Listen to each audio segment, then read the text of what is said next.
Okay,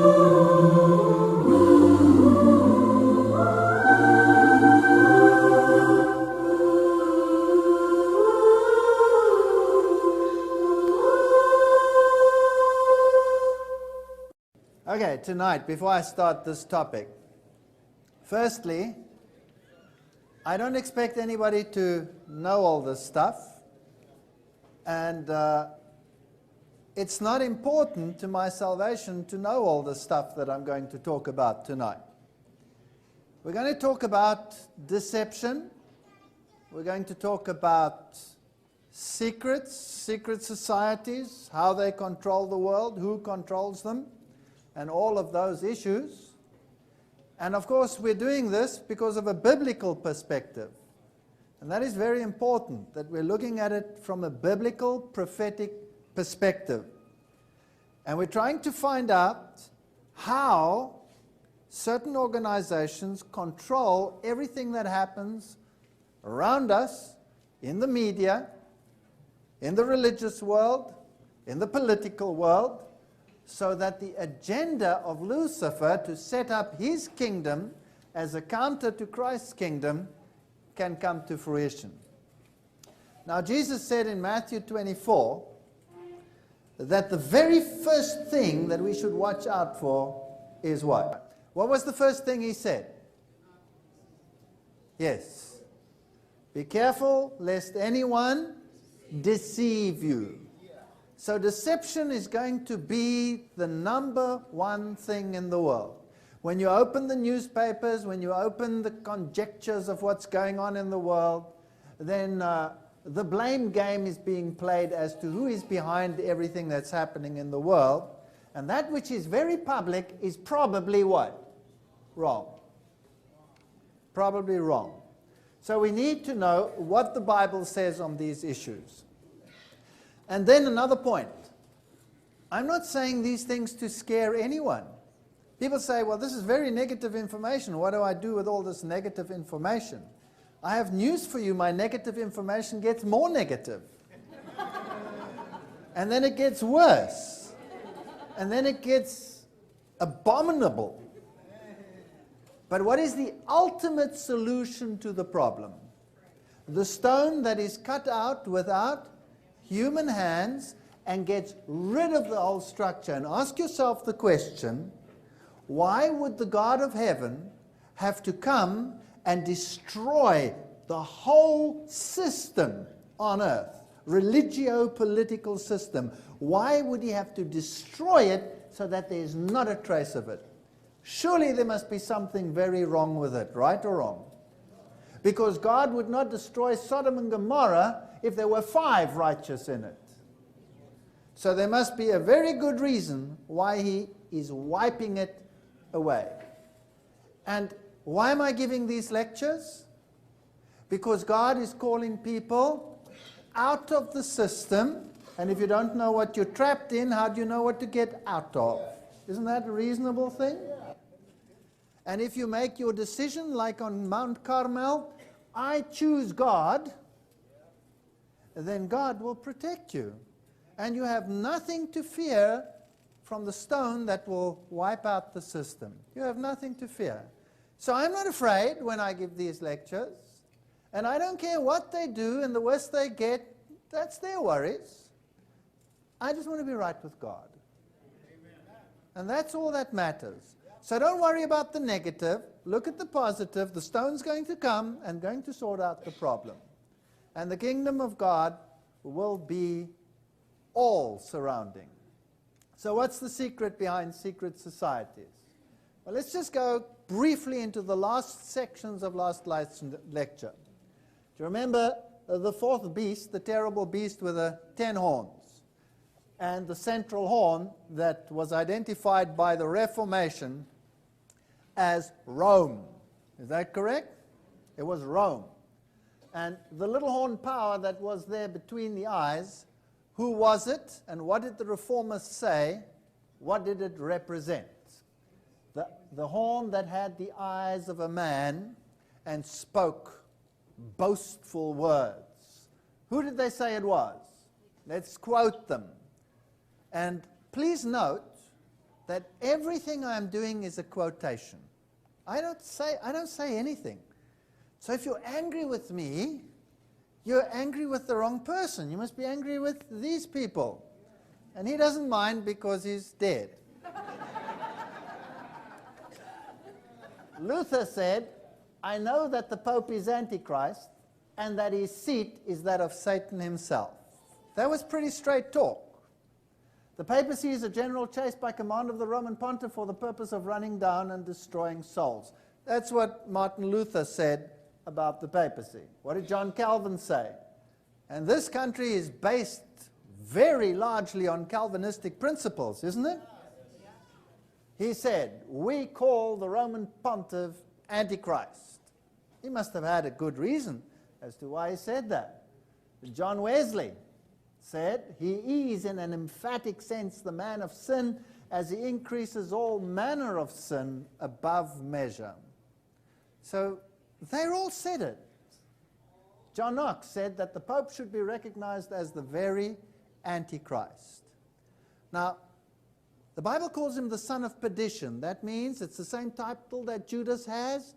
He embraces Christianity, but in actual fact, he is delivering him up for crucifixion. So there is a deception there. Now, does Rome have any relationship with this dragon? Revelation 13:4, and they worshipped the dragon, which gave power unto the beast, and they worshipped the beast, saying, who is like unto the beast, who is able to make war with him. The attributes of the little horn power and the power here in Revelation 13 are identical, so they're the same system. We're talking about the Roman Catholic system. And the dragon, is it a symbol of Rome? The answer is yes, it was a symbol of pagan Rome, and because papal Rome is just a religio form, a religio-political form of that same system, it is also the symbol of the papacy. This is in the Vatican. I took them in the Vatican. Everywhere you will find the symbol of the dragon. So up against the ceiling you'll have the dragons. On the floor when you're walking in the Vatican, you will cross the vents and the grids. They all have the dragon on them. And the dragon is a symbol of Rome, and the papacy received its power from the Roman Empire, and it's also a symbol of Satan, who sits behind the system and uses the system. This is the main church in Rome. This is St. John's Lateran. And if you hear the name St. John, in the occult world, St. John becomes an acronym for Luciferian worship. But you would have to know that to see that. Now, here you have, this is the main church. Usually the Pope was crowned here and speaks ex cathedra here, but it's become so big now that this is too small a venue, so they normally do it in St. Peter's today. Outside is this plaque on either side of the doorway, which says that this is the sanctuary, and that the church is the Ecclesiam Mater, which means the mother of all the churches. Rome claims to be the mother of all the churches. Outside St. John's Lateran, you have this magnificent statue. And this is St. Francis of Assisi. And of course, he was closely associated with the founder of the Jesuits as well. And here are the Franciscan monks. And if we look at the next slide, you will see that they are bowing down and worshiping towards St. John's Lateran. So it would be interesting to go inside St. John's Lateran, and if you go to the altar of St. John's Lateran, the side altar, you will see there the phoenix rising from the ashes, which is the symbol of Lucifer, who, having been thrown out of heaven, will rise again to assume ultimate power. So this is Luciferian symbology, and it has no place in a Christian sanctuary. Revelation 13:7 says, and power was given him over all kindreds and tongues and nations. So this is what the Bible says, that this power that is identified in Daniel 7 and Revelation as the Antichrist power, and all the reformers were absolutely clear on this issue.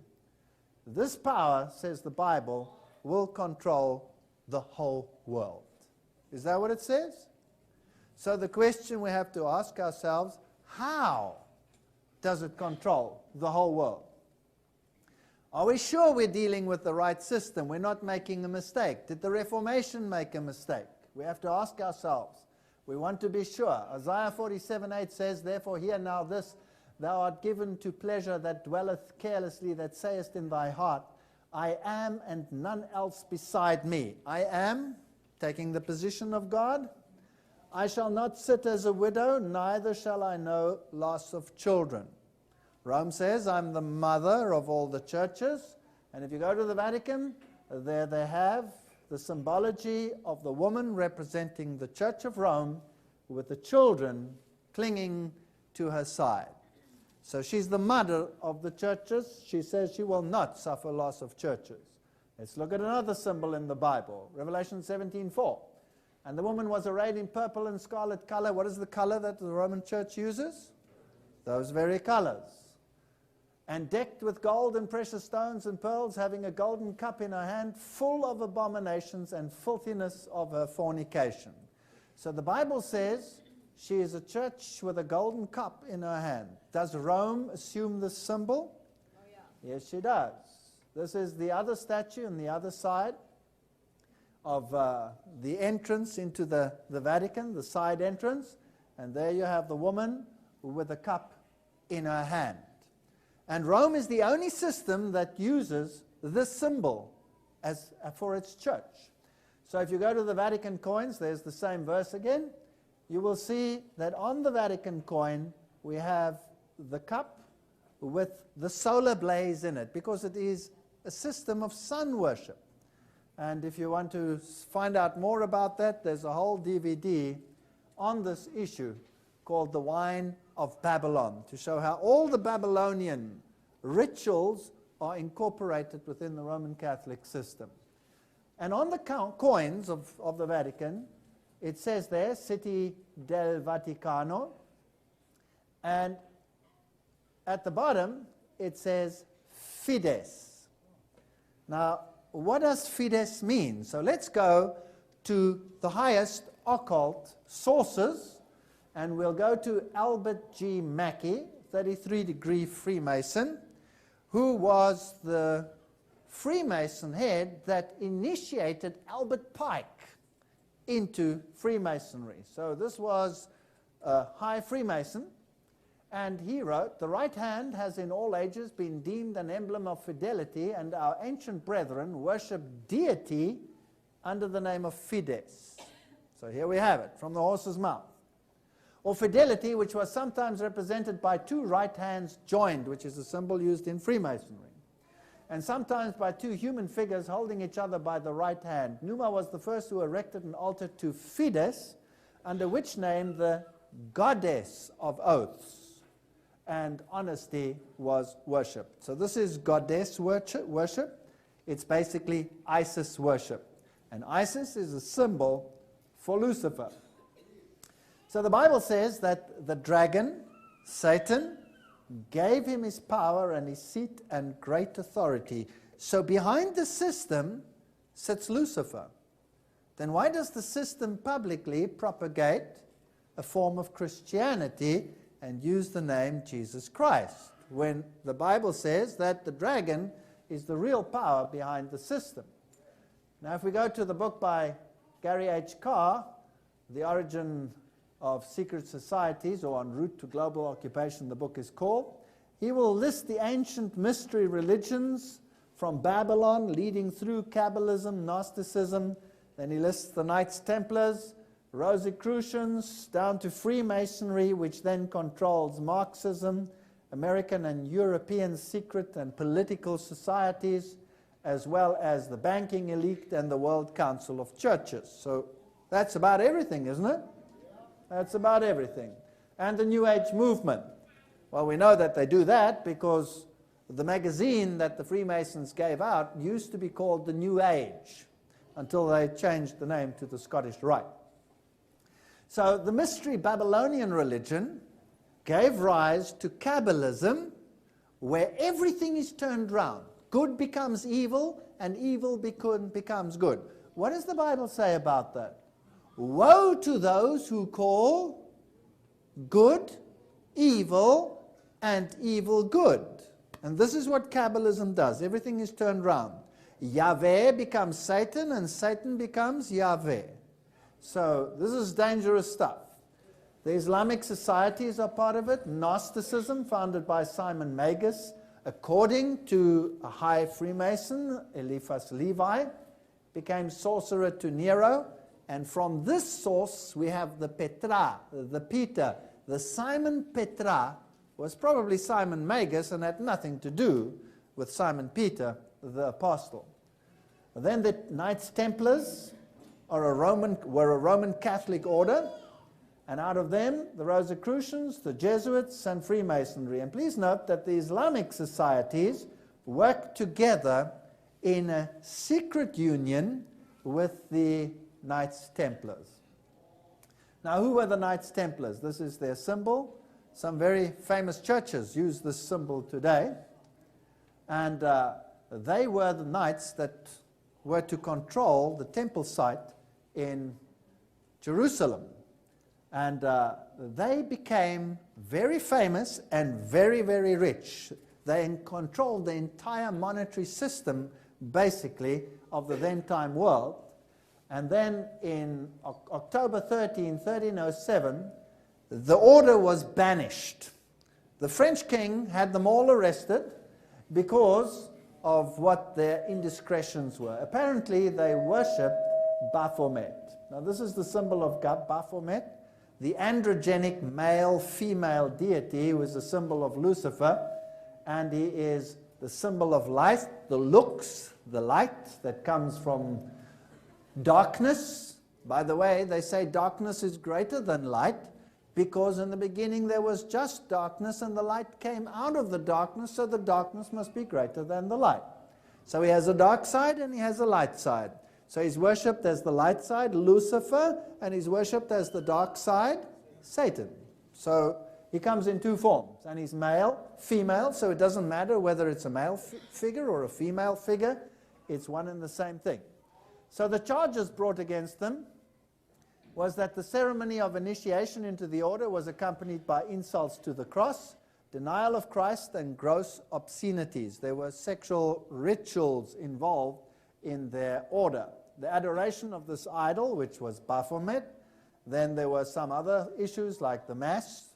They had their own Mass ritual, like a black Mass, as it were. And the right that lay chiefs abrogated to themselves of giving up absolution and the authorization of unnatural vice. And so the head, who was Demaloi, was sentenced to death, and he died. Now the youth group of Freemasonry to this day is called the Order of Demolay. So, fascinating. The Templars, like all other secret orders and associations, had two doctrines. Now this comes from a very, very important source. Namely, the source is Morals and Dogma, which is the main Bible, as it were, of Freemasonry, of Scottish Rite Freemasonry. It was written by Albert Pike, who founded the modern Scottish Rite Freemasonry rituals and organization to this very day.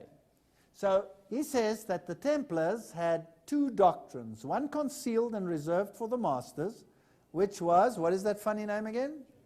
Johannism. So if you hear about St. John's Lateran, listen up. If you hear about the Cathedral of St. John the Divine, then listen up.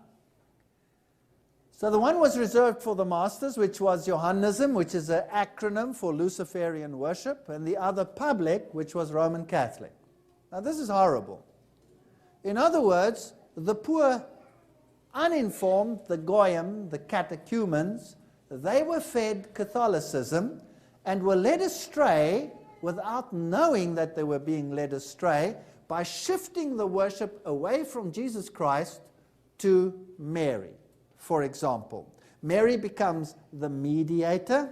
Mary is the way in which you find access to the deity. So there's a shift away. If you want to have absolution from your sins, if you want to be right with God, you find that through the church and not through the only mediator, who is Jesus Christ. So they're being fed a slanted gospel, which is Catholicism, leading them away from the truth, and the insiders know who they are worshipping, namely Lucifer. Now, if you go to Jerusalem, there is a massive building there called Notre Dame Vatican, and here the papacy also has a major seat in Jerusalem itself. And this is where the Knights Templars were, and the relics of this ancient order are used by other so-called knight groups within Roman Catholicism to this day. And I went and looked them up. Here's the Knights Palace and the Latin Patriarch. And this is what they do today. This is their symbol. They have absolute allegiance, absolute obedience. If you go inside, above the door, you have a symbol that represents Baphomet. And Baphomet is this androgenic male-female deity, this goat deity. Inside, they have what they call the statue of Jupiter, which they say is St. Peter. And you can see the foot is kissed away, so he has been well used. And if you go to the main altar, you have to look for the symbols, because they have the habit of hiding their symbols in plain view, thinking that the Goyim is too stupid to figure it out. And if you go a little bit closer, you will find the symbol of the double-headed eagle. Now, Janus was the two-headed one. He is the one who knows good and evil. This is the God of the knowledge of good and evil. Now, the Templars were wiped out. And it's interesting that in the book Morals and Dogma, it is stated that the Templars were basically unsuccessful Jesuits. That's a very fascinating statement. So I assume that the Jesuits are successful Templars.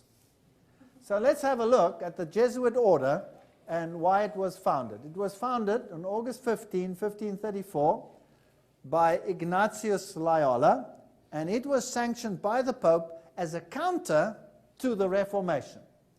Loyola wanted the order to be a champion of Catholic unity, which could only be assured through an effective submission to Christ's vicar. So the whole world had to be made subject to Rome. And the Reformation was tearing the heart out of this program. And how was the papacy going to regain this power so that the whole world, including the Protestant nations, would wander after the beast? This was the problem. And Loyola was the champion. He was there at the same time as Martin Luther, the one championing the side of the papacy, and the other one of sola scriptura, the Bible and the Bible alone, and salvation in Christ and Christ alone. Now here's an interesting source. It says, there is a considerable analogy between Masonic and Jesuitic degrees. And the Jesuits also tread down the shoe and bear the knee, because Ignatius Loyola thus presented himself at Rome and asked for the confirmation of his order. Now, this comes from an English historian. It's a well-documented source, and he tells us what the rituals of the Jesuits were and how they relate to the Masons. Now, this might seem strange and innocuous, but everything has a meaning. They tread down the shoe, the heel. In other words, they take out the shoe, flatten it, and put the heel out. Now, what does that mean? Who is going to be damaged in the heel? According to the Bible? No. Christ. And Christ is going to do what with the serpent's head? Crush it. So by bearing the heel, who do they say they are? They are saying, I am another Christ on earth. So they believe the lie of the serpent, which says, you shall be as gods. So A Catholic priest is always initiated as an alter Christos, another Christ. And that's why he can forgive you your sins, and he becomes the mediator.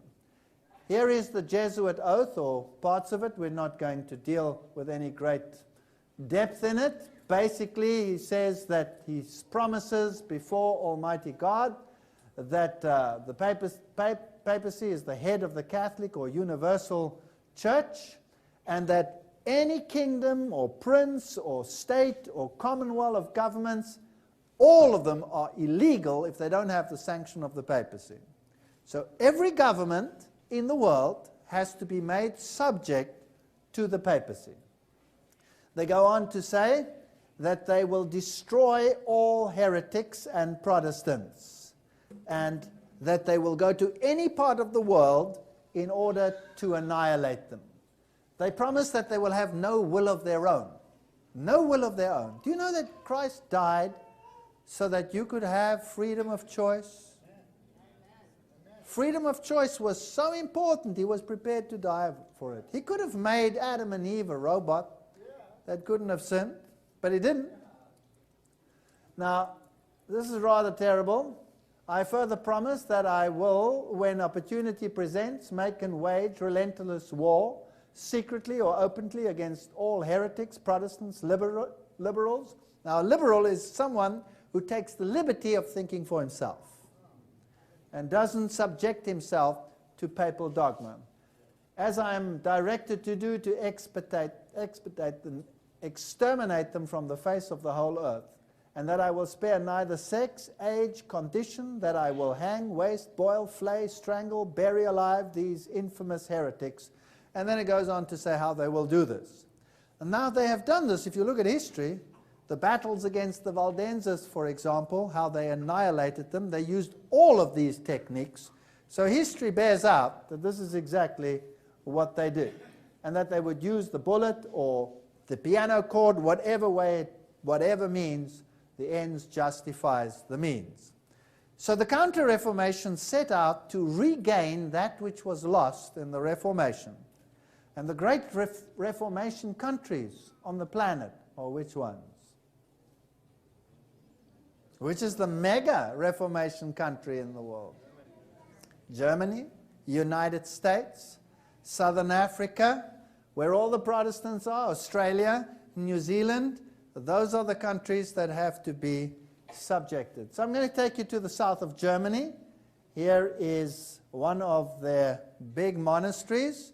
And this is where the political leaders of the world come and gather when they have meetings in Germany. It's fascinating that they do this in a Catholic monastery. Now, if you go to that monastery, you will see statues, and there's a statue on the outside, which they say is the statue of David. But in his hand, he has a musical instrument, which is, what is it? It's a pan flute. Did David play the pan flute? No. Which god plays the pan flute? Pan. Now, Pan has two forms. He has a good form and a dark side, a light side and a dark side. As the light side, as the Pan god, he is the good shepherd. So this is Pan. As the dark side, he is the goat sexual fiend that terrorizes people and causes panic. So if the dark side, if the light side is there, is the dark side there? Yes. In the same cathedral, there is Pan in his dark form. A little bit more hidden. I had to look for him, but I found him. Then they'll have Janus, the two-headed one, as well. If you go inside, you will see, I don't know whether you can see it properly, the light blinds me. You have the head of Anubis. Now, Anubis is the god of death. And on the other side over here, you have Anubis on the one hand, and you have the phoenix rising from the ashes. These are all Luciferian symbols. And what are they doing in this church? And if you look at the bottom, you have the skull and bones. And the skull and bones is the symbol of the god of death. Jupiter, as it were. Osiris in his Anubis form, the god of mummies and mummification and of death. Jesus says, I am the God of the living and not the God of the dead. If you go to their chapels in this particular monastery, you will find all the symbols of the zodiac there, plus you will find the yin-yang symbol on the door handle. So they don't hide their symbology. Inside you will find the compass and tools, symbols of masonry. On the floor of some of the cathedrals in the world, this one comes from London, you will find again the phoenix rising plus the black and white squares. And you will find the PX and the point within the circle. We have to ask ourselves, what do these things mean? Well, let's go to the Masonic sources and ask them. Albert Mackey says the point within the circle is an interesting and important symbol in Freemasonry. The symbol is really a beautiful but somewhat abstruse allusion to the old sun worship, and introduces to us for the first time that modification of it among the ancients as the worship of the phallus. So this is a sexual religion, a sexual ritual within the religion. And it refers to the sexuality of Pan and his satanic majesty. Now what does the PX stand? Which have all been Christianized in modern literature and been made Christian symbols. But let's ask Morals and Dogma, the highest source in Freemasonry, what these things really mean. And there it talks about the PX symbol, and it tells us that it's the staff of Osiris. So this is Osiris worship, the god of death. And it also tells us, if we go a little bit further, that the vestments of the priests of Horus were covered with these crosses, and that's the Maltese cross. So I would like to know, who is the high priest of the priest of Horus? And there we have it. There's the vestment, there is it. And the papacy, wearing, of course, the fish mitre, which is the symbol of the god Dagon, is the high priest of Lucifer, representing to the outside world the faith of Catholicism, the exoteric doctrine. But the Bible says, who gave him his power? The dragon. So if we find it, why are we shocked? I mean, I was Roman Catholic. I was shocked. I was sick. I became sick, physically ill, from the transition that had to take place in my mind. If I look at the Jesuit generals, here they all are listed. We don't have to go into the details of who they all are, but the present one today is Peter Hans Kolvenbach, who's getting on in years now. Here he is. He's known as the Black Pope. And you have the White Pope, which represents the look side, the light side, and he only wears white in public addresses. And the other one is the Black Pope, who wears the dark side. Now, here is a discussion with the previous Pope and the President of the United States. Notice also the clothing, the white and the black. And it's done under the painting of Ignatius Loyola. This is what you call a signal picture. Here is the ceremony of induction and the extreme oath that the Jesuits take. You have been taught to insidiously plant the seeds of jealousy and hatred between communities, provinces and states that were at peace, and incite them to deeds of blood, involving them in war with each other, and to create revolutions and civil wars in countries that were independent and prosperous. Now this is fascinating. To take sides with the combatants and to act secretly in concert with your brother Jesuit who might be engaged on the other side.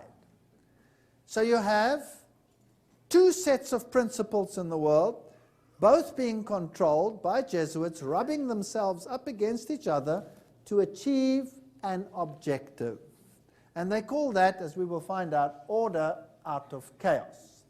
In 1550, Pope Julius declared his claim to universal temporal power. The whole world must be subject to the papacy.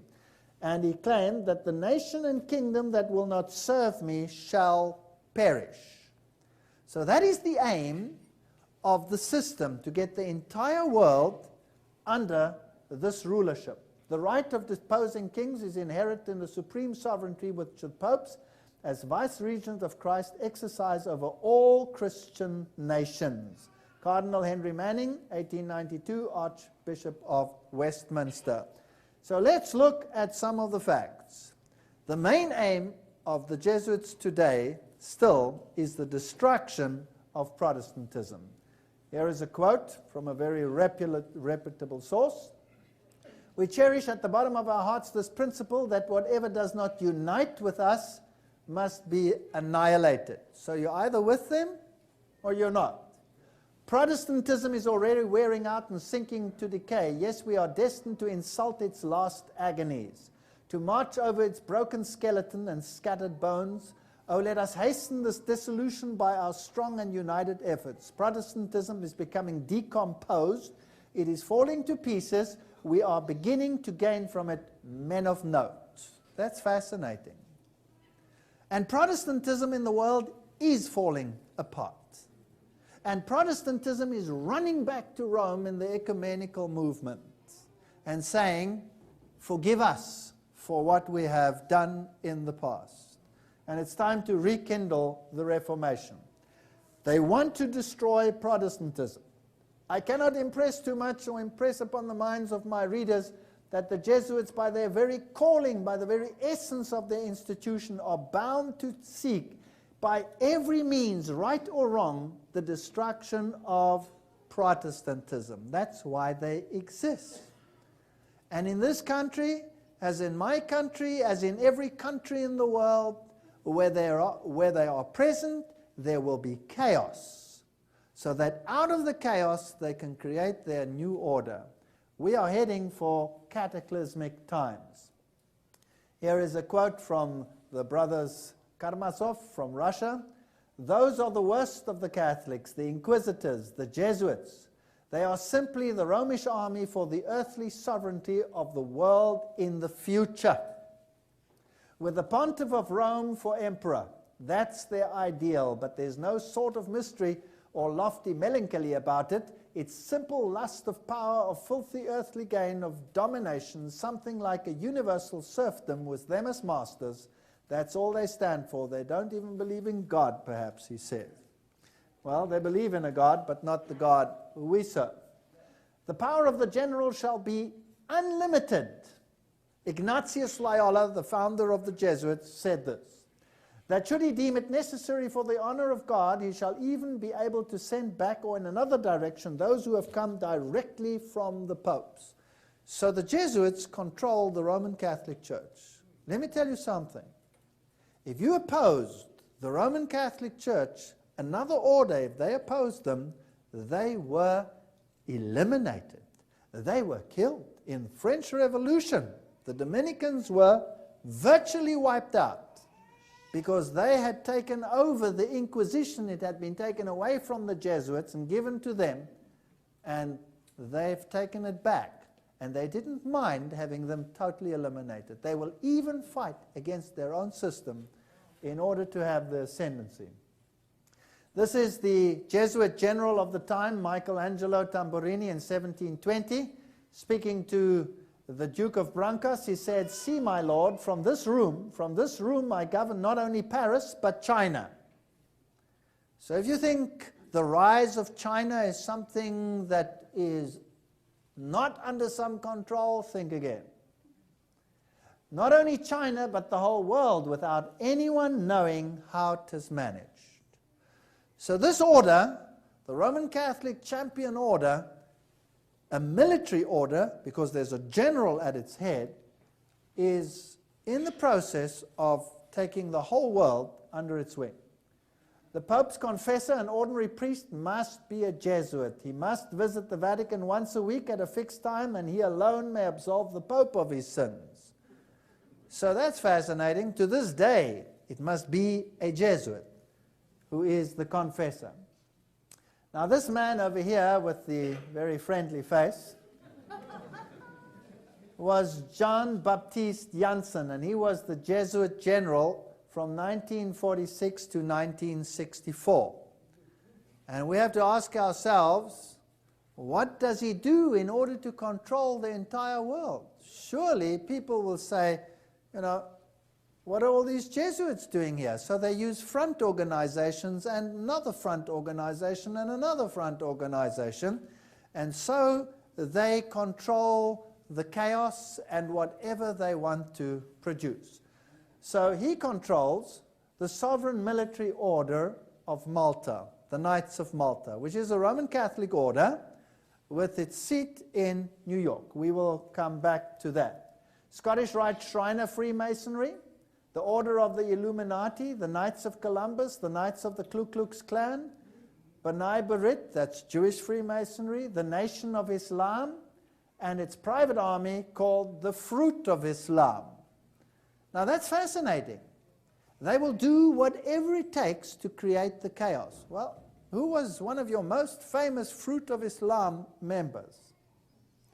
Cassius Clay, who became what? Muhammad Ali.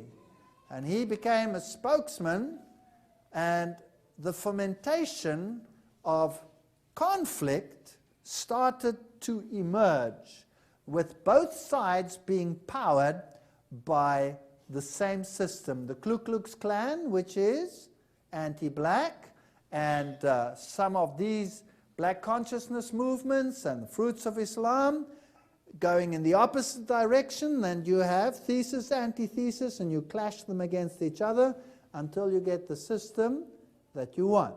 But Protestantism must, in the process, in the name of righteousness, be removed from the playing field. So these organizations are all under his control. Let's just make sure that we're on the right track. Here's Count von Herrensbruch, a 1911 German noble and ex-Jesuit. He says, "The Jesuit order therefore stands before us as the embodiment of a system which aims at temporal political dominion through temporal political means embellished by religion, which assigns to the head of the Catholic religion, the Roman Pope, the role of temporal overlord, and under shelter of the Pope King, and using him as an instrument, desires itself to attain dominion over the whole world." So behind all of these societies sits this Roman Catholic system, which the Bible defines as the Antichrist system. So when we want to look at who's in control, we have to follow the Bible. The Bible says, look there, look there. The Reformers looked there. The Reformers said, no, we no longer want to be associated with the system. And anybody who maintains that position must be eliminated.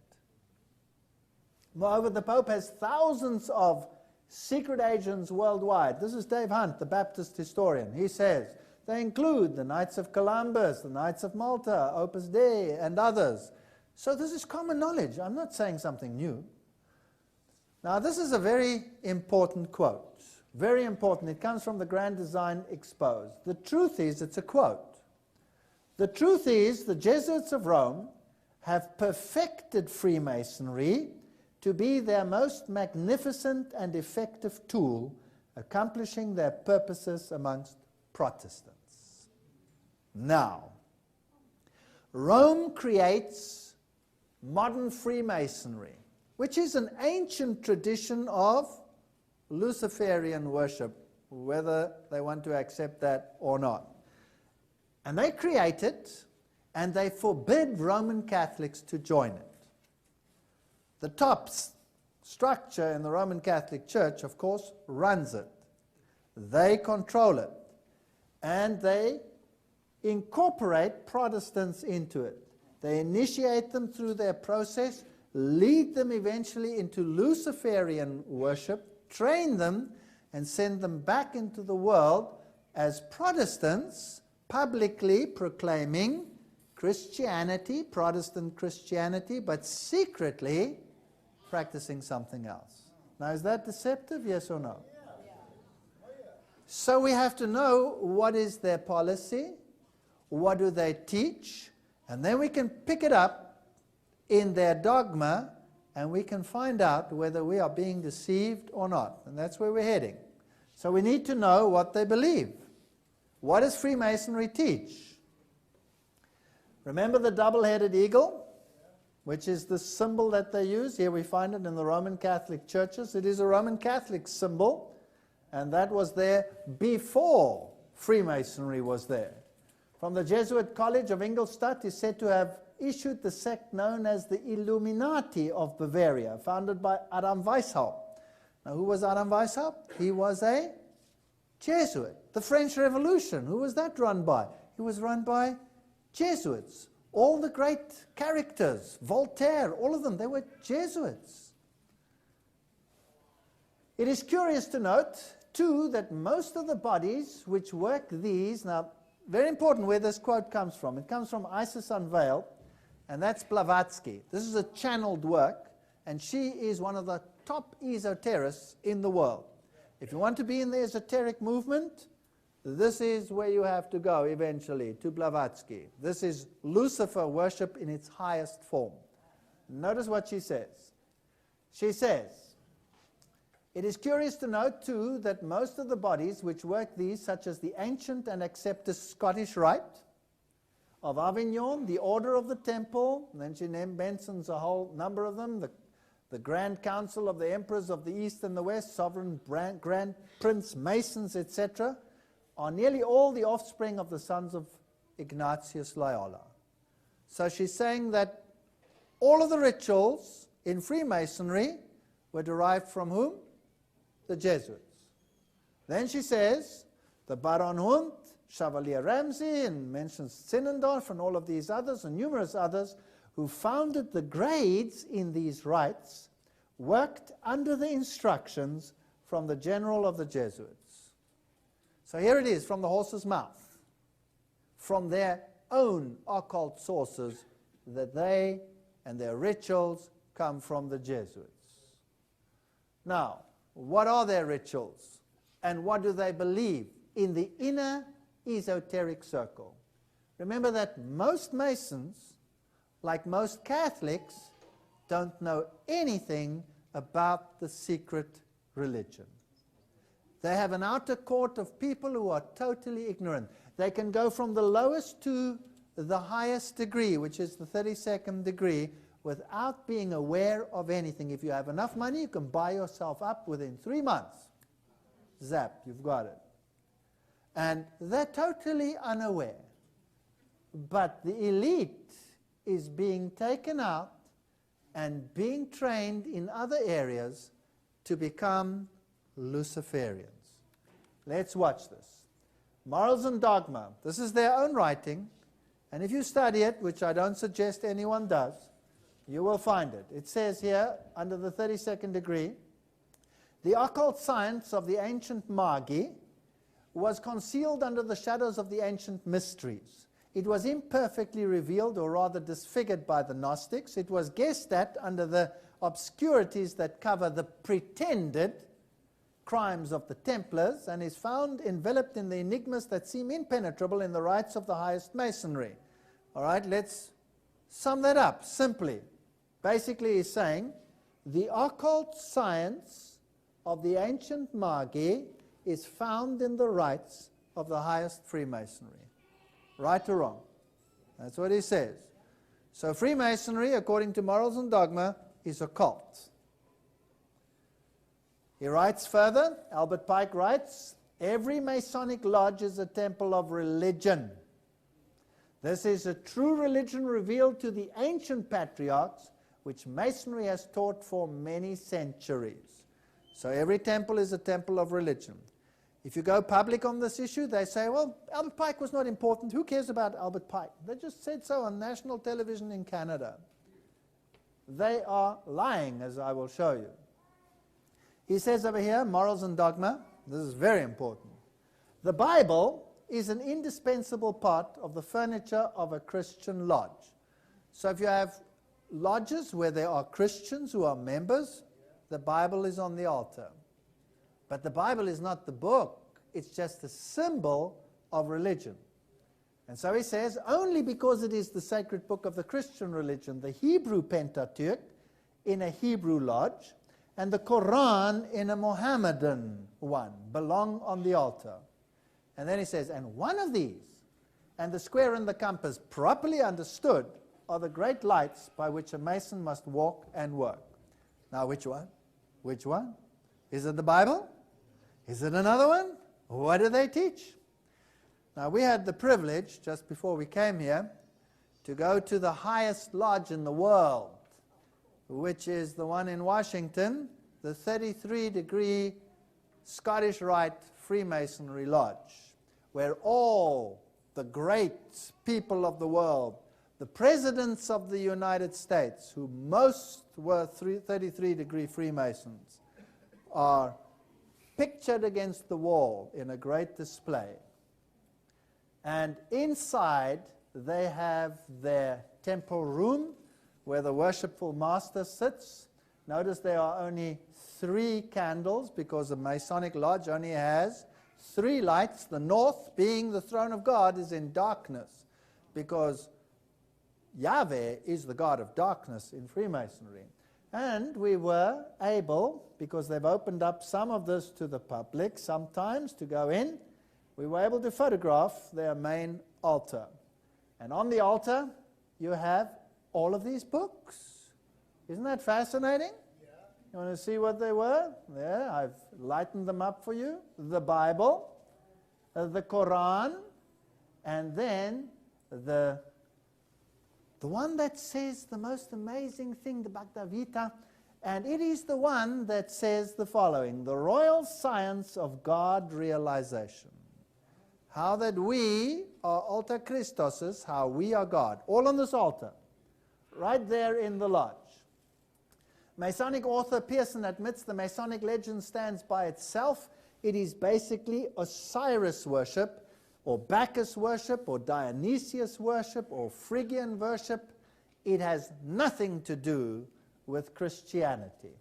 When they have their resurrection symbol, because a Mason is born again, then it is the hand of the lion's paw lifting him up, and that is a baptism without water. And this is not a biblical baptism. So this is the death and the resurrection of Osiris. We also read in their own writings, including in Models and Dogma, that the symbols came to have 2 meanings. There's an esoteric meaning, and that is the true or original meaning understood only by a few. And then, this one is closely guarded. There's an exoteric meaning, which is for everyone else. So if you go into a Mason lodge, they'll tell you, oh, this, and the other. The G stands for God because you must have God in your heart, and this and that and the other. That's the exoteric doctrine.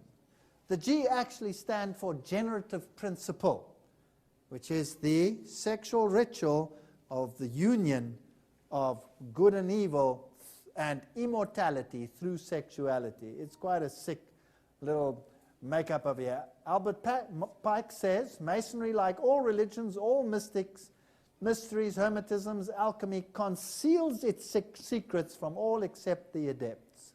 And even its own Masons, they lead them astray. Listen to what he says. He says, and uses false explanations and misinterpretations of its symbols to mislead those who deserve only to be misled. Isn't that interesting? So here is a poor Mason. He goes through the 1st, 2nd, 3rd degree all the way up, and he's told all these nice things, and he thinks, wow, that's wonderful. And he hasn't got a clue. Well, let's have a look at some of the symbols, and let's see if you can see something. This is one of the jewels. This is the Grand Officer Jewel of the Grand Lodge of Scotland, and they have John the Baptist over there. Now you already know what that means. Who does he represent? Actually is an acronym for Lucifer. Then they have the X over there, which Morals and Dogma tells us is the sign of Horus. So there you have Egyptian mythology. And then there's a cross, and the cross is what?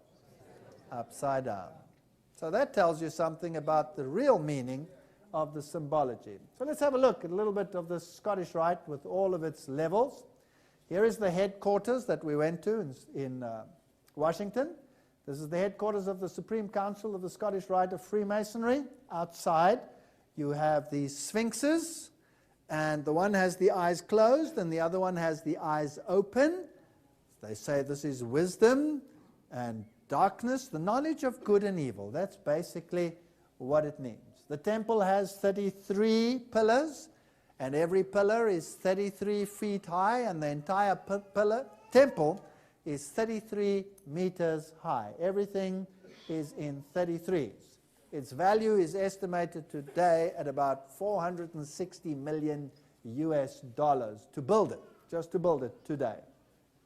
Inside, when you walk in, you will find this window, which has 33 rays of light, talking about looks over there, light, the symbol of Freemasonry, and underneath there it says Ordo ab Chaos, order out of chaos. Now for those who want to believe the media that Albert Pike is not important to Freemasonry, it says over there, Sanctum Templi, and there is the grave of Albert Pike in Washington, in this temple where the highest Freemasons and the presidents of this world meet. And there is his grave, right there. Ordo ab Chaos is the emblem of Freemasonry. That is how they achieve their objective. Underneath, in the bottom room, there is a whole shrine to Albert Pike, the most important person in Freemasonry, they say, in that temple.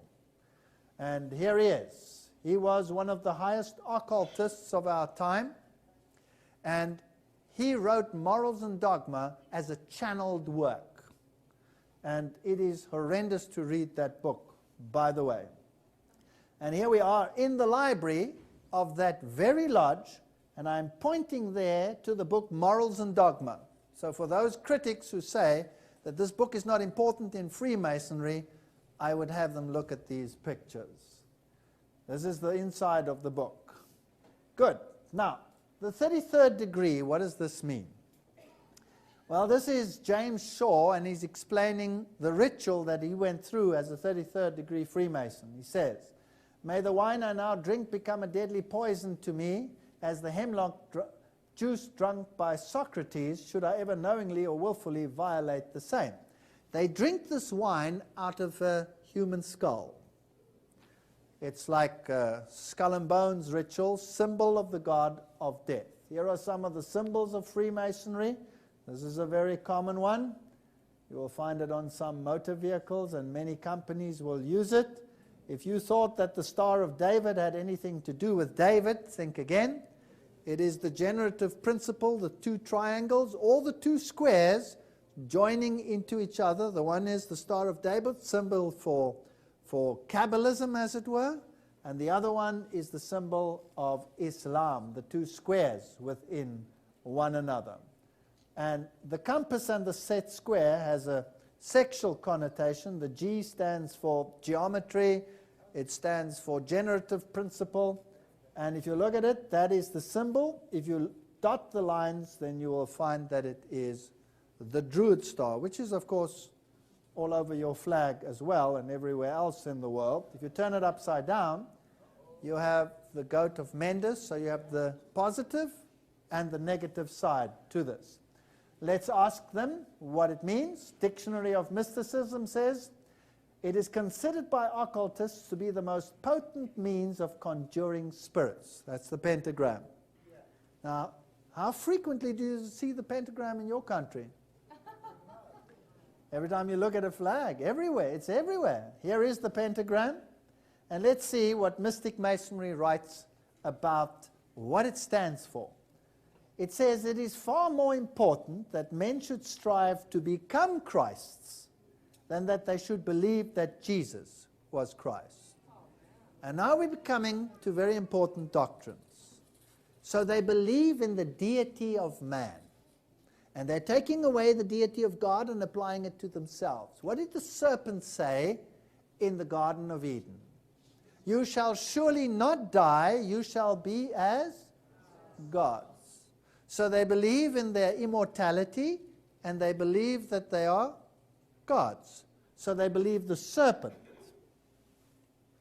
The Catechism of the Catholic Church, this particular one that I'm referring to over here, it's very dark over here, it's the Catechism of the Catholic Church, New York Image Books, 1995, says, "For the Son of God became man so that we may become God."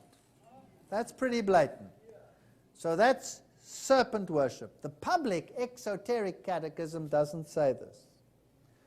The only begotten Son of God, wanting to make us sharers in his divinity, assumed our nature so that he, made man, might make men gods. So we're gods. So this Christ is not the same Christ that Masonry serves. Manly Palmer Hall, a 33-degree Freemason, puts it quite bluntly, man is a god in the making. Another Masonic writer says, be still and know that I am God, the final recognition of the all-in-all, the unity of the self with the cosmos, the cognition of the divinity of the self. So we have to watch out for this doctrine that we are God. And I will show it to you later within Christianity. How mega preachers, who are also Freemasons, preach that they are inherently God. And how you can solve your problem yourself. Have you heard that on television? How you must dig inside yourself, lift yourself up by your bootstraps, and make it right with the power within. Have you heard of that before, that theology? It's all over Christianity today, and it's demonic, because salvation is in Christ and Christ alone.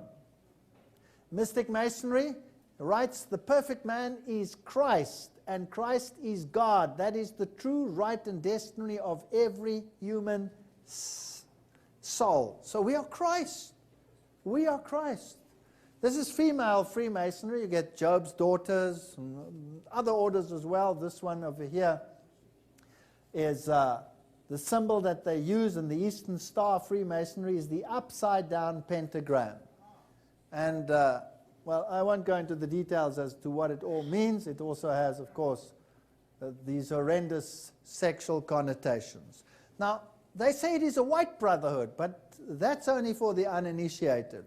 It also has a black brotherhood, which is Prince Hall Freemasonry. One of the best-known Prince Hall Freemasons in the world is the ex-president of my country, Nelson Mandela. So higher people belong to this fraternity. And you will note here the York Rite of Freemasonry, and that the Knights Templars is the second last tier of the ladder. Isn't that interesting? And here are some important black Freemasons. Some very important female Freemasons of the past. Here, for example, Elena Petrovna Blavatsky herself, and then Annie Besant and Alice A. Bailey, and all of those.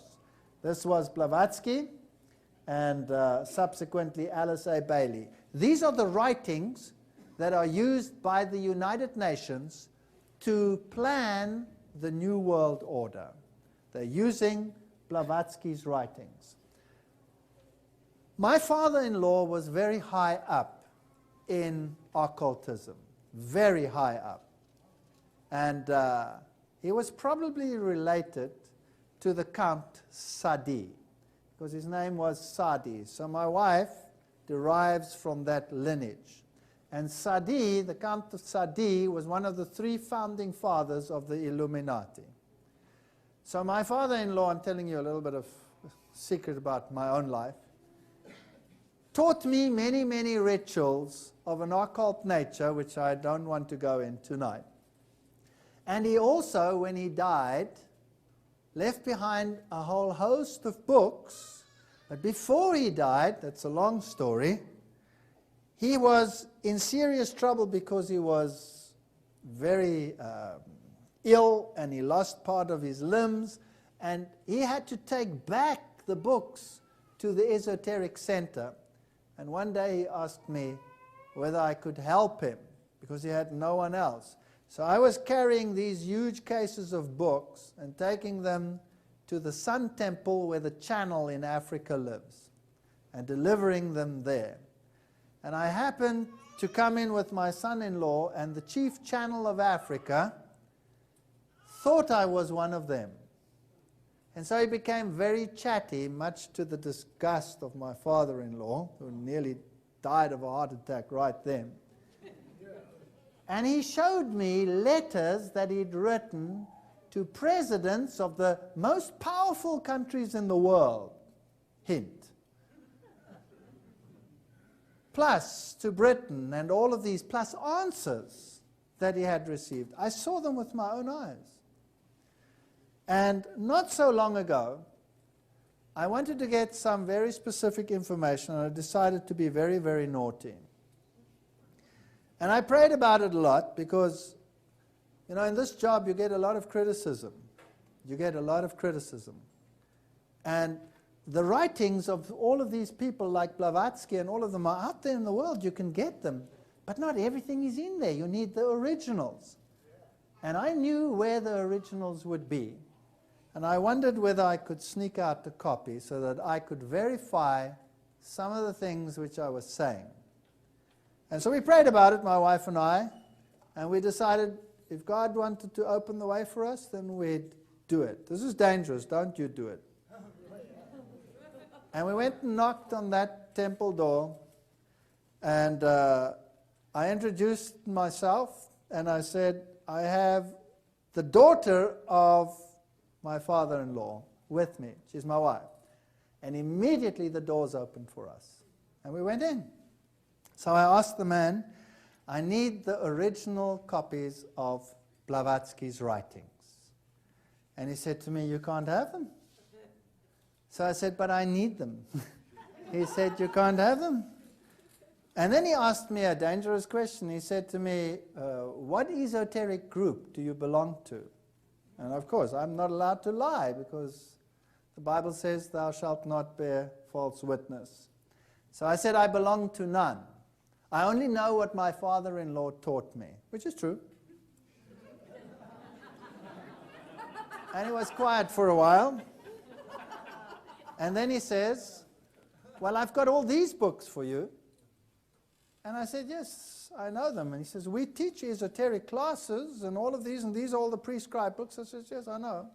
He says, you're not really interested in them. They're kindergarten, right? You want Blavatsky. So I said, yes, I want Blavatsky. And he said to me, this is the chief channel of Africa.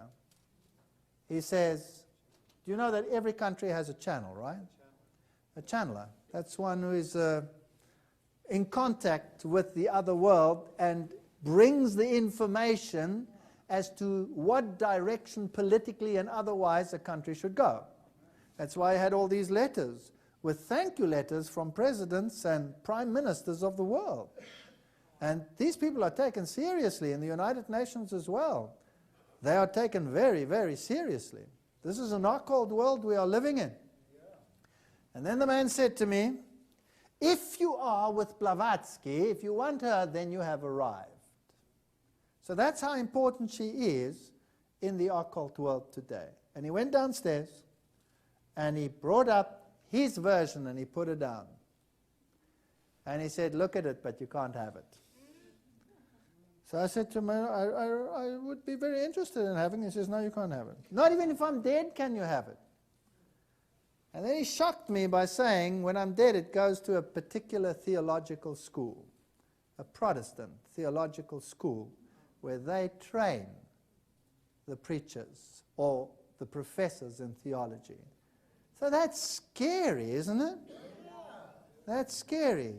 And just before I was about to leave, he saw the disappointment on my face. By the way, there was a totally insane woman screaming like crazy in the house. It must have been thousands of demons trying to warn him. And then he said, I have another copy, but it's not in English, so you won't be able to use it. I'll fetch it. So he fetched it. And he said, well, here it is.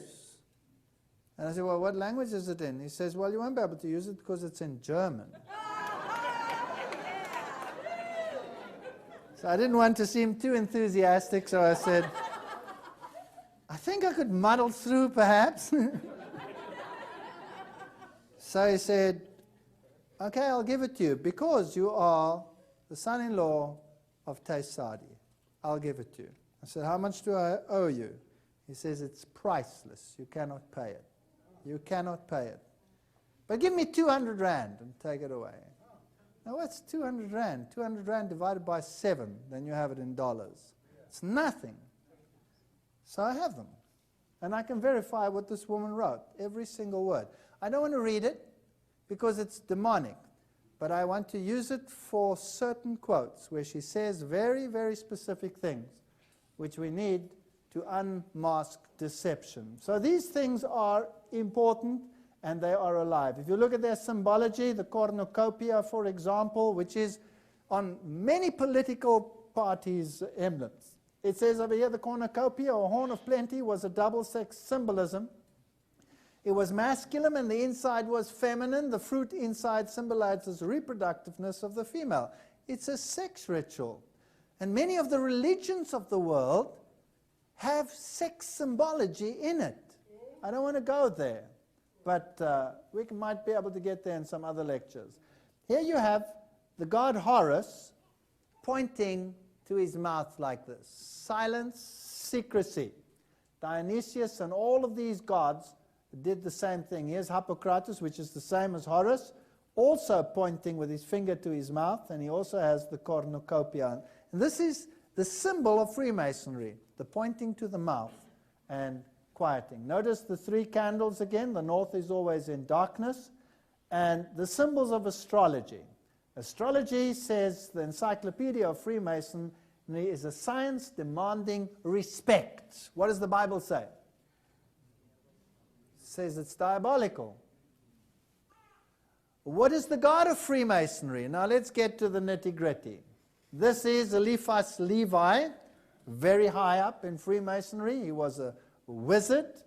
And he says, what is more absurd and more impious than to attribute the name of Lucifer to the devil, that is, to personified evil.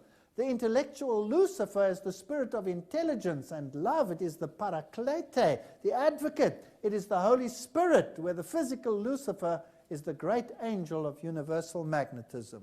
So Masonry says its God is Lucifer. One quote would not satisfy me. So let's go to the highest source, where the Channel of Africa said to me, if you're there, you've arrived. What does Blavatsky say? See, this is why I need it. She says, Lucifer represents life, thought, progress, civilization, liberty, independence. Lucifer is the Logos, the Word, the serpent, the Savior. It is Satan who is the God of our planet and the only God. So, who are they worshipping? They're worshipping Satan. Let's go to the highest source in Freemasonry. They have a shrine for him in that temple in Washington. He says, Lucifer the light bearer, strange and mysterious name to give to the spirit of darkness. Lucifer, the son of the morning, is it he who bears the light, and with its splendor intolerable, blinds feeble, sensual, or selfish souls? Doubt it not. So who does he say is God? Lucifer is God. Albert Pike, writing again, he says, that which must say to a crowd is we worship a God, but it is the God that one adores without superstition. To you, sovereign grand inspector general, we say this. Now we're talking to the high degrees of Freemasonry. That you may repeat it to the brethren of the 32nd, 31st, and 30th degrees. You may, not necessarily, you may.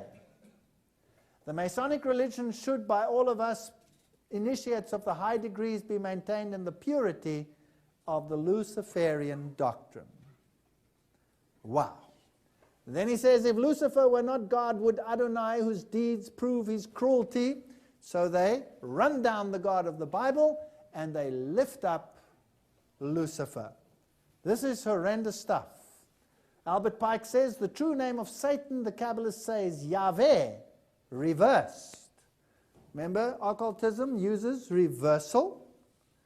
For Satan is not a black god, but a negation of God. For initiates, this is not a person, but a force. Do you know a movie that says, the force be with you? You know a movie like that? To conceive of God, the Kabbalah imagined him to be the most occult light. This is the highest source in Freemasonry. They can deny it as much as they like. It's in their own writings. When the Mason learns that the key to the warrior on the block is the proper application of the dynamo of living power, he has learned the mastery of the craft. The seething energies of Lucifer are in his hands, and before he may step onwards and upwards, he must prove his ability and property, apply energy. He must follow in the footsteps of his forefathers, Tubal-Cain, who with the mighty strength of the war god hammered his sword into a plowshare. So Lucifer is the power of the system. The devil, this is Blavatsky writing, she says, the devil is now called darkness by the church, whereas in the Bible he's called the Son of God. See Job. The bright star of the early morning, Lucifer. See Isaiah. See how they twist the doctrines of the Bible? There is a whole philosophy of dogmatic craft in the reason why the first angel who sprang from the depths, blah, blah, blah, blah. Now, let's go back to Blavatsky. She says, Jehovah, esoterically, and esoterically they twist everything around, is also the serpent or the dragon. So when a Mason reads the Bible as he says it should be read, when he reads Jehovah, who does he read? When he sees the word Lord in our Bible, who does he say it is? Satan. Satan. When he sees the name Jesus, who does he say it is? Satan. Satan. So he can preach a most beautiful sermon out there, and you're thinking he's preaching about the Jesus of the Bible, but esoterically, he's preaching to Lucifer, and to you, the Goyim, you don't understand it. He says it's also the serpent, the dragon who tempted Eve, and the dragon is an old glyph or astral light. So everything becomes turned round. Now, here is the secret doctrine. This is also Blavatsky. The great serpent of the Garden of Eden and the Lord God are identical. So the serpent becomes good, and God becomes evil. Woe to those who call good evil and evil good. Now this is fascinating. She also writes that the appellation Satan, the Hebrew Satan in the adversary, from the word Shatana, etc., etc., she says, Jehovah, not to the serpent, or let's read from first, the cruelest adversary of all other gods. Jehovah, not to the serpent, which spoke only words of sympathy and wisdom. And it is the worst, even in the dogma, the adversary of men. Therefore, Jehovah was called by the Gnostics the creator of and one of the Ophimorphos, the serpent, Satan, evil. It's blatant. There is no doubt about it. God becomes evil, and evil becomes good. Now, Masonry talks about the architect of the universe, the supreme architect of the universe. So let's read what they say about him. They say the promise of Acacia is immortality. It is intended to remind us by the unchanging nature of the evergreen of the spiritual part of man that emulation of the supreme architect of the universe, who has promised that we shall never, never die. Okay, so Masonry says the supreme architect of the universe promised we shall never, never die. Who promised that? The devil. The serpent promised that. So who's the supreme architect of Masonry? It's Satan. All right, we don't have to go into all the details. The deity of the Old Testament is everywhere represented as the direct author of evil, says Morals and Dogma. So good becomes evil, evil becomes good. And they promise themselves to this spirit. So who then is allowed to know the truth about Masonry? Only the highest orders, only the very top echelon. So is it important to us, perhaps, to know who is a high Freemason? If you have a mega preacher out there on your television pumping out so-called Christianity, and you would know that he was a 33-degree Freemason, would you be very careful as to what you're listening to? Yes, otherwise you might be deceived. Now, when you become a Shriner Freemason, then you take a next step. You can only become a Shriner if you are a 32-degree Freemason. You see, the 33 is an honorary degree. So a Shriner Freemason is a 32 who then becomes a Shriner. And this is how you become a Shriner. With the Quran on the altar, we sealed our solemn oath in the name of Allah, the God of Arab, Muslim, and Mohammedan, the God of our fathers. So all the Shriner Freemasons swear allegiance on the Quran and not on the Bible. Now the Quran says Jesus never died for you. The Quran says there is no mediator, and Jesus was not God. Fascinating. So Shriner Freemasons swear on this. This is their hat that they wear. So all of the top Shriners wear this mosla, and you'll notice the symbol of Islam on it. This is very interesting. Let's just look at this a little further. The true name of Satan, the Kabbalist says, is Yahweh reversed, says Albert Pike. So let's have a look at the name Yahweh reversed. Here it is. Here's the Hebrew name Yahweh.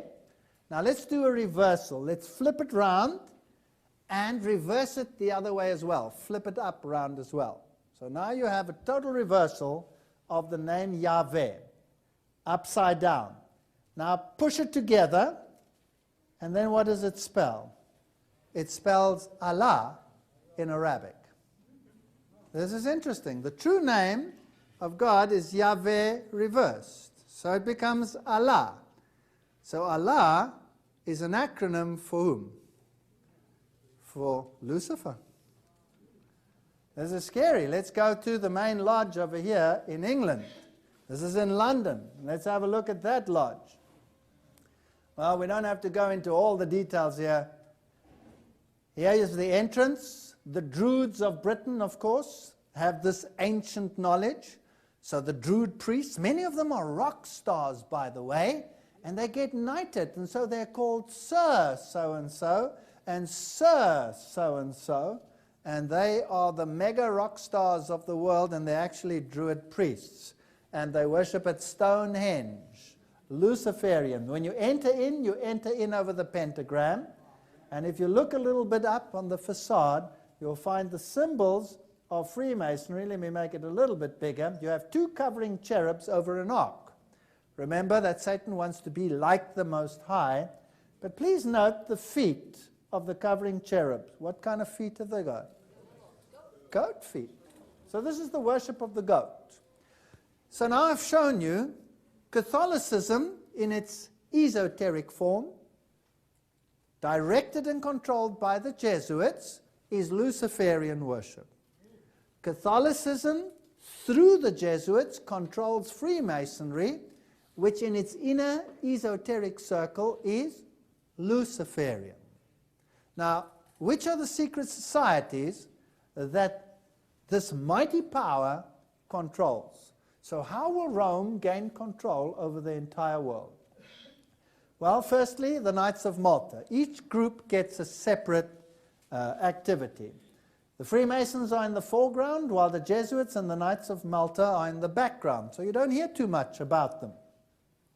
The Grand Council of the Sovereign Military Order of Malta, they're headquartered in Rome. These Knights of the Papal Caesar control the banking industry, the military complexes of the world. They oversee Chase Manhattan Bank, they oversee the KGB, and they oversee the CIA.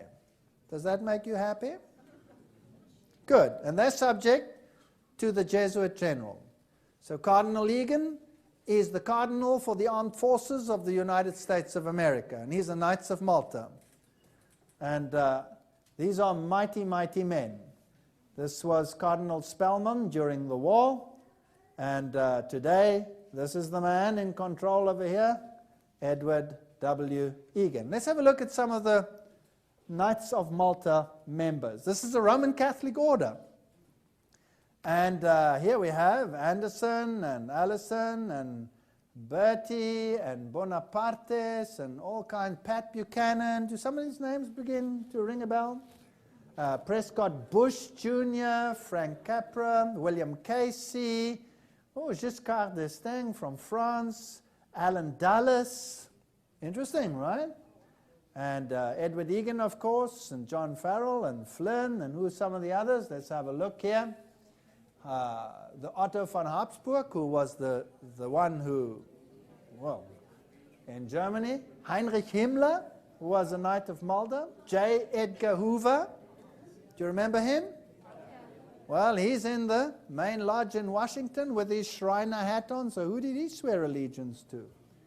And so we can go on. Ted Kennedy and well, we don't have to go into all the details. Even Frank Sinatra was a Knights of Malta. And Shea, and there he is, Frank Sinatra, William Wilson, and all of these important people. So here's one secret organization controlled by the Jesuits. Then you have the Knights of Columbus. I will show you in tomorrow night's lecture how closely the present President of the United States works in conjunction with the Knights of Columbus. This organization is again a Roman Catholic order. It uses the fasciae as its symbol.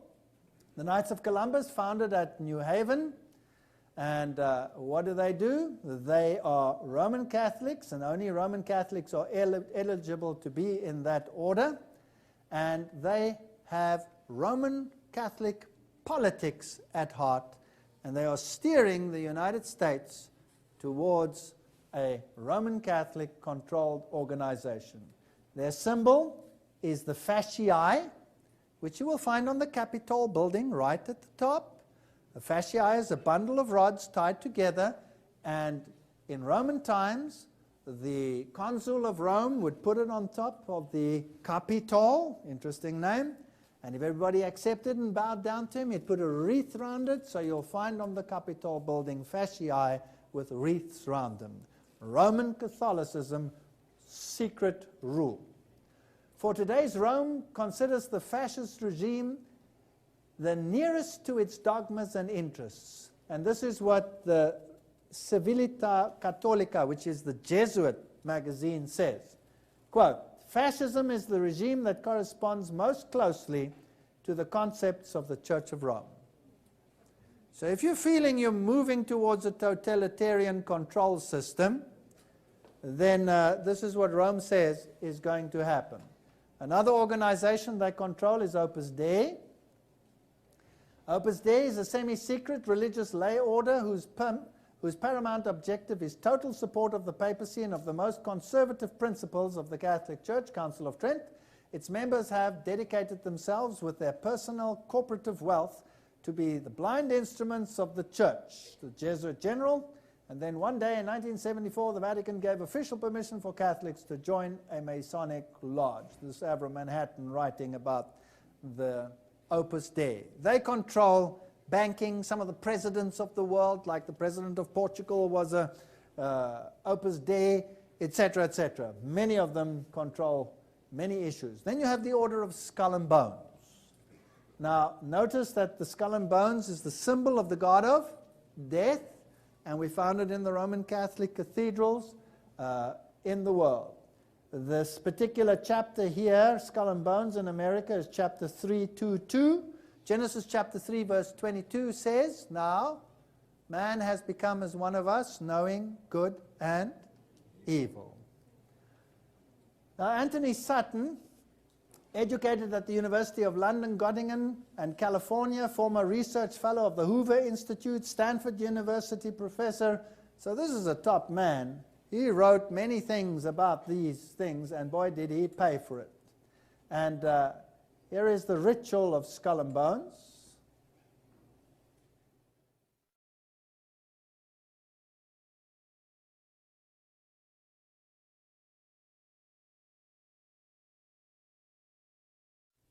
With rules and rituals that remain unchanged to this day.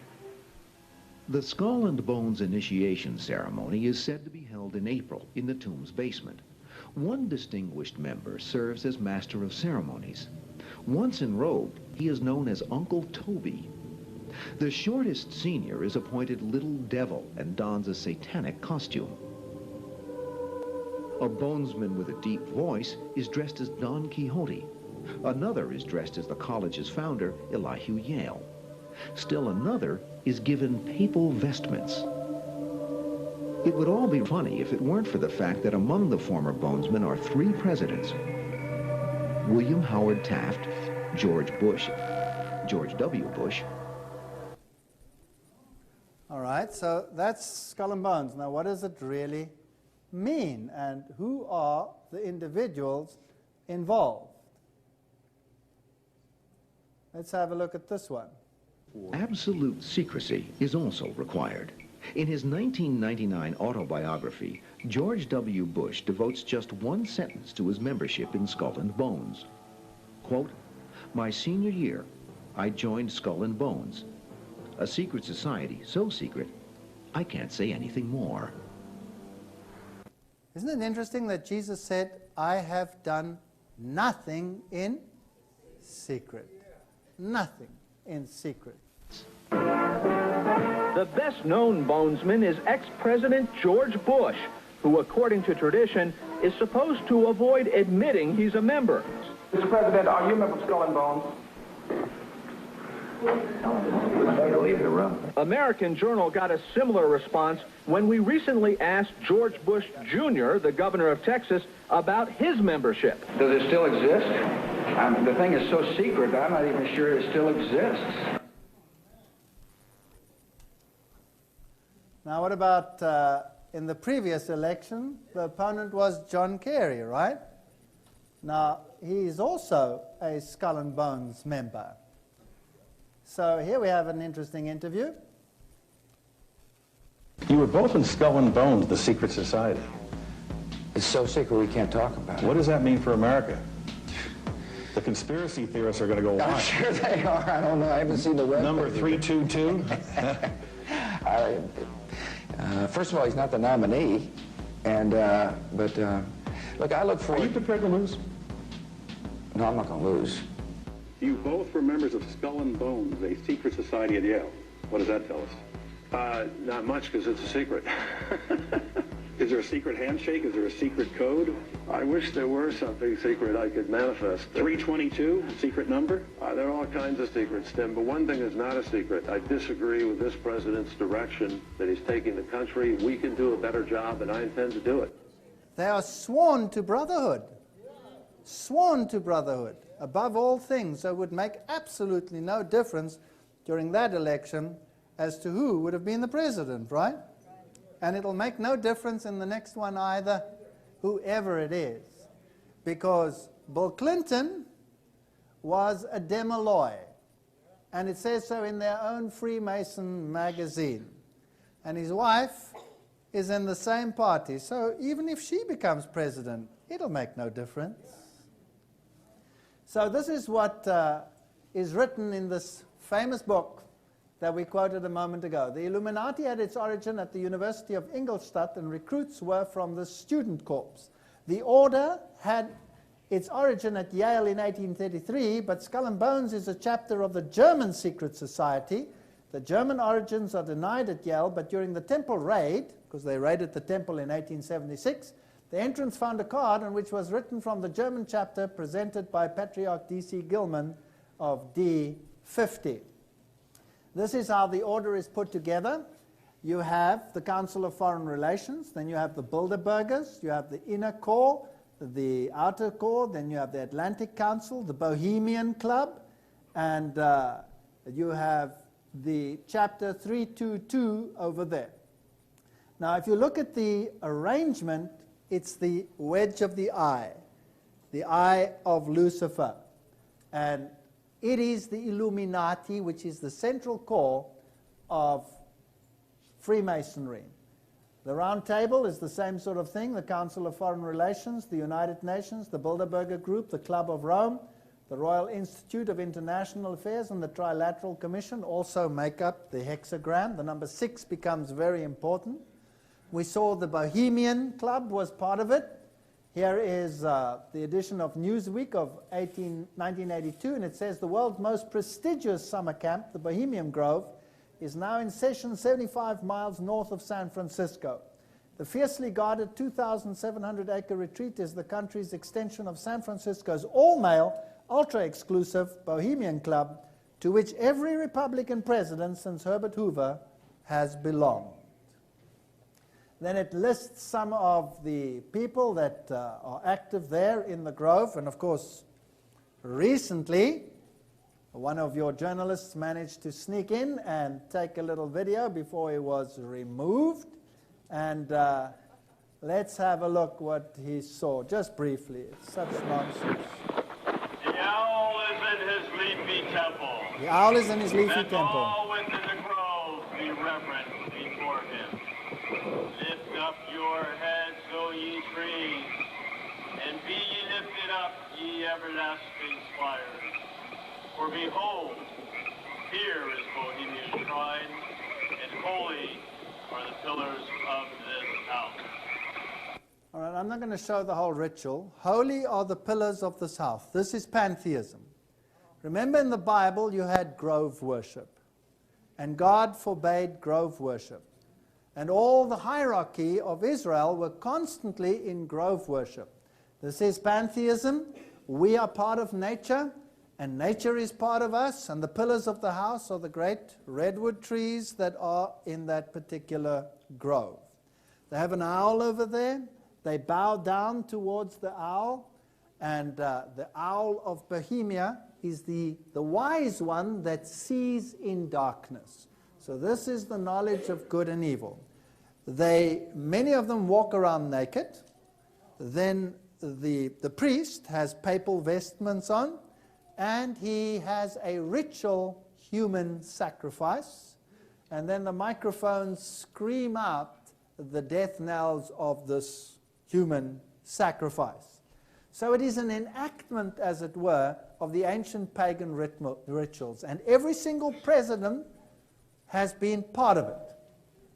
Here is the Alec Jones exhaustive list, mentioning some of the members: George Shultz, Betchel, Gerald Ford, Henry Kissinger, Buckley, Fred Hartley, Thomas Haywood, Ronald Reagan, Clausen, George Bush, William French, Smith, etc., etc. It's the who's who of the United States. This is something that God forbade. Now, the elements that they want to control is basically everything. The media. What you see on the media is what you're supposed to see. Your news media is controlled by Freemasonry. Ted Turner started Time Warner, and started CNN. He was a 33-degree Freemason. So what you are being fed is to tell your mind how to think in the future. Don't believe everything you hear. So they control the economy, politics, religion, all of these things, the medical fraternity, everything. Now, it's very important that the objective of the order is neither left nor right. Left and right are artificial devices to bring about change. So whether the Democrats rule or whether the Republicans rule, it's irrelevant. Eventually they will bring about the change that they want. So the one party will push the change as far as the nation will go. And then the nation says, we've had enough. And they go and vote for which one? The other one. And that one will push it as far as the nation will go. And then the people say, we've had enough. And they vote for the other one. And that one pushes as far as the nation will go. It's horrendous. And we're all pawns in the game. The answer to the seeming political puzzle lies in the Hegelian logic. Now, Hegel was a philosopher. Remember that both Marx and Hitler, the extremes of left and right, presented a textbook's enemies evolved out of the same philosophical system, Hegelianism. Both of them were Masonically controlled. Adolf Hitler was Jesuit controlled, and the others were all Masonically controlled, which means they were Jesuit controlled. Typical chaos. And out of it comes a new order in the world. In the Hegelian system, conflict is essential. Furthermore, for Hegel, the systems based on Hegel, the state is absolute. The state requires complete obedience from the individual system. An individual does not exist for himself in these so-called organic systems, but only to perform a role in the operation of the state. So Hegel and Kant are the philosophy behind this system. So eventually, the world is going to be led to do exactly what Rome wants it to do. Now, if the chaos becomes great enough, let's say religious chaos. Let's say you have Islam as bad brother number one, and you have Christianity as good brother number two. And then you start rubbing the two up against each other until the pain of rubbing them up against each other becomes unbearable. What will you then be prepared to give up for the sake of peace? Freedom and principle. And when you've given up freedom and principle, out of the chaos, you will get synthesis. So you have thesis, Islam, antithesis, Christianity, synthesis, New World religion. Does it make sense? You create pain politically. You create a superpower here, you create a superpower there. Who financed Adolf Hitler? The banks in America. Who financed communism? The banks in America. So they're financing the same thing. Politically, you rub them up against each other. It was a brilliant strategy, by the way. I have a whole video on that. Because at the same time, all the Protestant enclaves were given over to communism and subjected to more than 80 years of atheism, so that all vestiges of Protestantism were wiped out of their minds. And then you fuse them together in a mega block controlled by Catholicism. Brilliant, brilliant strategy. What they did to those poor people in the East Bloc countries is mind-boggling. And we're now in the final phase. We've moved from the political, which is under control, to the religious. And this is where it becomes dangerous. Because what if you are trapped into a position that for the sake of peace, you equate Jesus with Muhammad? You have to reduce Jesus to the level of a prophet in order to be accepted by Islam, and vice versa. Then they're happy. But if you maintain an exclusive religion, then you will be in trouble, and you will be an instigator of hate speech. Because you may not say that one religion is superior to another, because what will it do? Inflame hatred and chaos and mayhem. So give it up. Give up your religion. Give up Jesus as central to your religion, and we will be fine. There will be peace on earth. Enough pain, and people will do it. We are on the edge of the final events on this planet. Now, this text says, you were once in darkness, but now you are light in the world. Live as children of light, for the fruit of light consists in all goodness, righteousness, truth, and find out what pleases the Lord. Have nothing to do with the fruitless deeds of darkness, but rather expose them. What did we do tonight? We exposed them. But I wouldn't suggest you have anything to do with them. I wouldn't suggest you delve in occultism or even try and find out what it's about. It's disgusting. It's horrendous. I've been there. Don't go there. Don't go there. Jesus is light. Jesus is beauty. Prophecy tells us who's going to win. Who's going to win? Jesus is going to win. But Satan wants to set up his kingdom, and he's going to do it.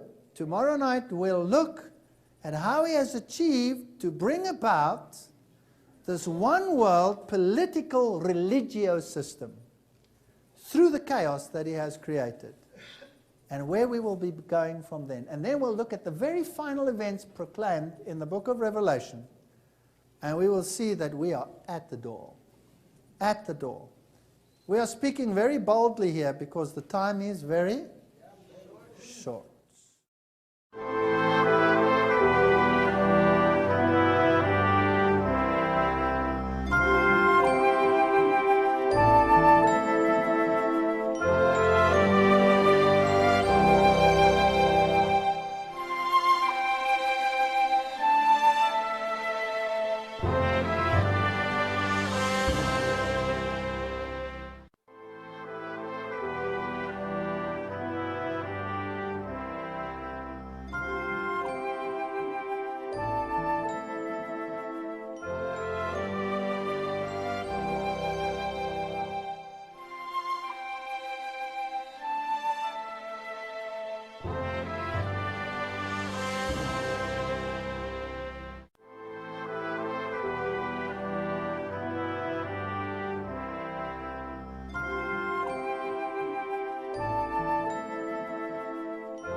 Bye.